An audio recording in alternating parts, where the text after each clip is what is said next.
Calzeranica Aquila Trento. Vette riconquistata e titolo di campione d'inverno per l'Aquila. La partita è molto tattica e assai poco spettacolare. Partono meglio i gialloverdi con Ferrari che sbaglia da pochi passi, mentre gli ospiti tentano in mischia.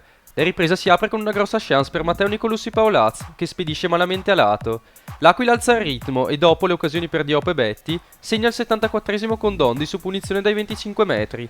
Non bastano il forcing finale e le proteste al Calzeranica per evitare la sconfitta. Termina 0-1. Civezzano Lona Lases. Vittoria importante per gli ospiti nel derby. I ragazzi di Leonardi partono meglio, con Zurletti che colpisce la traversa al settimo. Nel primo tempo non mancano le occasioni. Berloff, Antonelli e Casagrande impegnano Son, mentre Xaro è attento su Pistolato. La ripresa si apre con il gol decisivo. Cristian Ravanelli spizza sulla punizione di Conzi e al 48esimo il Lona è avanti. Il Civezzano si butta avanti ma si espone ai contropiedi e rischia di capitolare. Tomasi salva sulla linea un contropiede ospite. Finisce quindi 0-1. Dolomitica Calisio. Vittoria interna e rimonta in questo match. Il Calisio infatti si porta avanti all'11esimo con un tiro dal limite di Pegoretti. Il primo tempo è abbastanza statico, ma al 35esimo la Dolomitica sbaglia un rigore con Luzzeri. Nella ripresa arriva subito il pareggio del neoentrato Gabrielli che segna con un tiro da fuori al 47esimo. La Dolomitica insiste ma fatica a trovare varchi. Così sulla giocata arriva il vantaggio al 70esimo. Gabrielli segna da calcio di punizione beffando Petrolli. Il Calisio finisce tra il nervosismo e rimane in 10. Vince la Dolomitica 2-1. Fassa Vattaro, convincente vittoria dei locali. Il Fassa risente delle assenze in difesa, infatti al 10° Hosle si infila tra le maglie tra Figi e Cincelli. Al 25esimo il Fassa sfiora il pari, ma il palo strazza in gol all'urlo di Piccoli. Nella ripresa giocano meglio i locali, che al 55esimo pareggiano con Toma. Al 79esimo va in vantaggio il Fassa. L'arbitro fischia rigore per fallo di mano. Dal dischetto Porco si fa parare il rigore da Nonai, ma sulla ribattuta Rasom segna. All'88esimo Bolgiani calcia un siluro da 20 metri e segna il meritato terzo gol. Il Fassa vince 3-1 e sale secondo.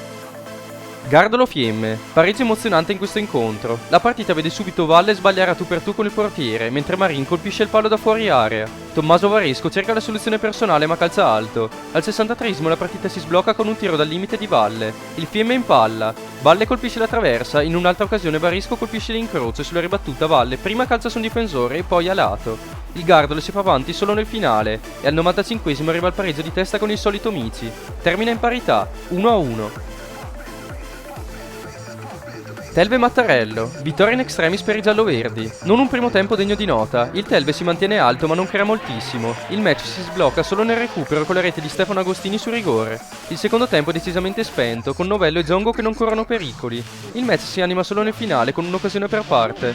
All'87esimo De Carli calcia da 25 metri in fila Novello. Nel recupero Simone Agostini calcia una punizione magistrale, segnando un gol fantastico e facendo impazzire i tifosi. Finisce 2-1. Verla alla Rovere, splendida vittoria dei rossoverdi in casa, ottimo avvio del Verla che dopo 30 secondi trova con Benvenuto Rossi la deviazione vincente da corner. Il La Rovere colpito a freddo fatica ad alzare il ritmo e al 15esimo viene punito ancora, questa volta da Michelon su magnifica punizione all'incrocio dei pali. Gli ospiti restano in 10 ma reagiscono con grinta e sono sfortunati quando Weger sbaglia di pochissimo un pallonetto. Nella ripresa la partita scorre via senza patemi e al 90esimo Rigotti arrotonda il risultato da corner, finisce 3-0.